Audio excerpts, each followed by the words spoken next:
क्या आपने कभी सोचा है, जब कोई इंसान अपनी आखिरी सांस ले रहा होता है, तब उसके साथ क्या होता है? क्या वो सिर्फ शरीर का अंत होता है या फिर किसी और यात्रा की शुरुआत? गरुड़ पुराण के अनुसार मृत्यु अचानक नहीं आती। यह एक प्रक्रिया है जो धीरे धीरे शुरू होती है। मृत्यु के करीब आते ही शरीर कमजोर होने लगता है। सबसे पहले इंद्रियां अपना काम धीमा कर देती हैं, आंखों के सामने धुंध छाने लगती है, कानों में आवाजें दूर होती चली जाती है। इंसान को ऐसा महसूस होने लगता है जैसे वह किसी और ही दुनिया में जा रहा हो। शरीर भारी लगने लगता है, जैसे उसमें ताकत खत्म हो रही हो। हाथ पैर धीरे धीरे जवाब देने लगते हैं, सांसें अनियमित होने लगती हैं और हर पल शरीर जीवन से दूर होता जाता है।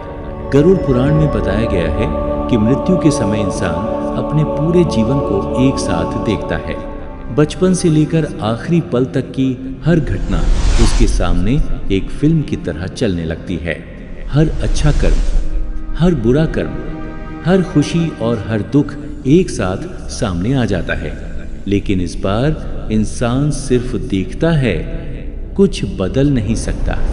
जैसे जैसे अंतिम क्षण करीब आता है, शरीर पूरी तरह शांत होने लगता है और फिर आता है वो रहस्यमयी पल जब सांसें रुकने लगती हैं। कहा जाता है कि उस समय आत्मा और शरीर के बीच का बंधन टूटने लगता है।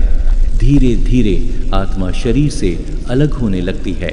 यह प्रक्रिया अचानक नहीं होती, बल्कि बहुत ही सूक्ष्म और रहस्यमयी होती है।